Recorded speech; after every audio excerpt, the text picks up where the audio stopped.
There are multiple different factors that influence what it is that makes an individual intelligent.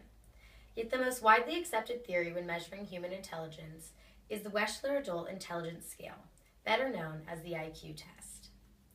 IQ tests have been used for decades to assess intelligence, but they are fundamentally flawed because they do not take into account the complex nature of the human intellect and its different components. Today I'm going to discuss with you the inability of the Wechsler Adult Intelligence Scale to adequately measure the intelligence of human beings. We'll discuss A, the Wechsler Adult Intelligence Scale in more detail, B, savant syndrome and how it disproves the Wechsler theory, and C, other theories that can be used in measuring intelligence. According to the American Psychological Association in an online article posted in 2013, the Wechsler Adult Intelligence Scales are a series of standardized tests used to evaluate cognitive abilities and intellectual abilities in children and adults. The term IQ, or intelligence quotient, generally describes one's score on the test, which rates the subject's cognitive ability as compared to that of the general population. On most tests, a score between 90 and 110 indicates average intelligence. A score above 130 indicates exceptional intelligence, and a score of 70 or below may indicate intellectual disability or mental retardation. The test is based on 4 factors: verbal comprehension, perceptual reasoning, working memory, and processing model.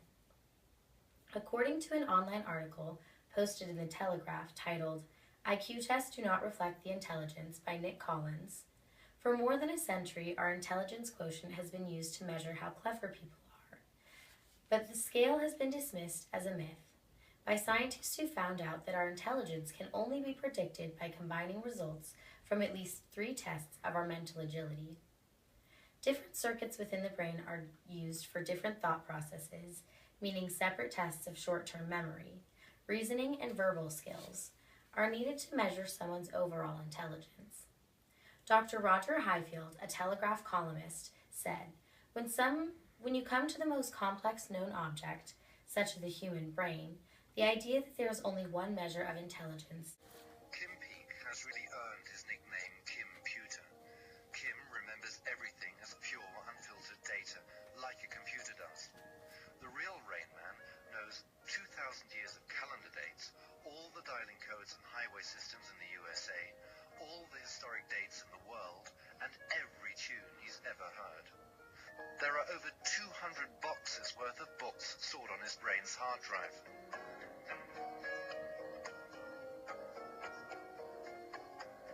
When they gave him the test, they gave him 8 pages. He read them in 53 seconds, and 2 hours later had a 98.7% recall, including the page numbers.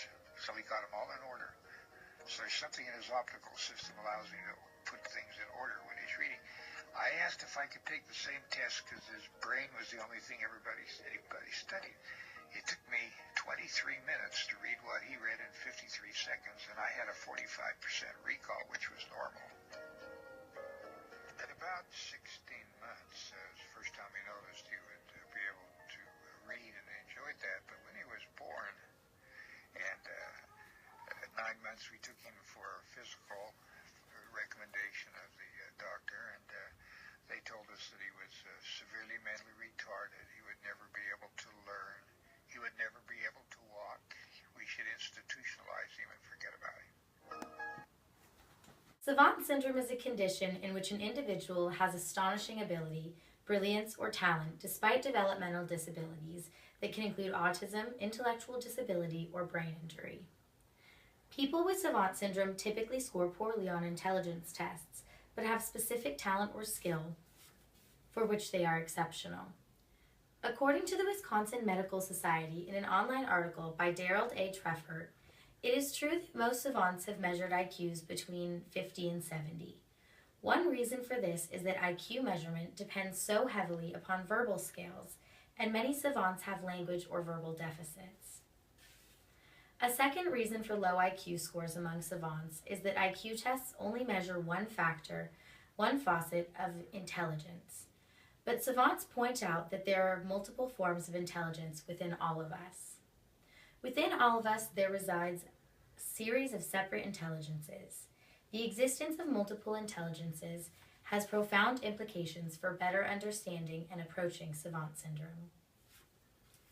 That brings me to my last topic of discussion, which is the other alternative theories not related to IQ testing that are used to test an individual's intelligence. According to an entry from the textbook Psychology and Exploration, published in 2010, there are multiple theories of intelligence. First, we have Gardner's theory of multiple intelligences, which measures 8 different aspects of intelligence. Gardner proposed that intelligence is not just a single intellectual capacity. Instead, he suggested that there are multiple kinds of intelligence that people can possess. Psychologist Robert Sternberg proposed what he referred to as successful intelligence as being comprised of 3 different factors: 1 analytical, 2 creative, and 3 practical.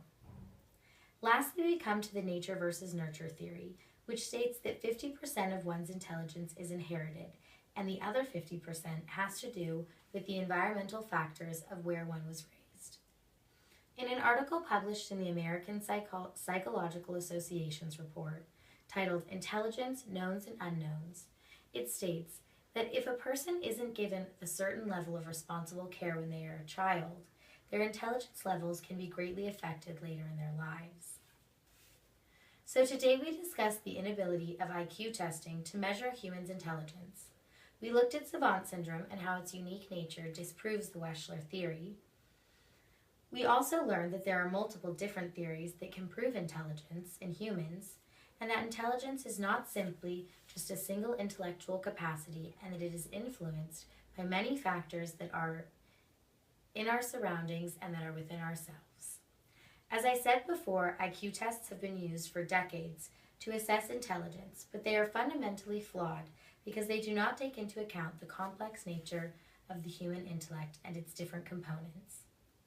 Measuring the intelligence of a human being goes far beyond the factors involved in the Wechsler IQ test, and one must take into account the multiple theories of intelligence before they can conclude just how intelligent an individual truly is. Thank you.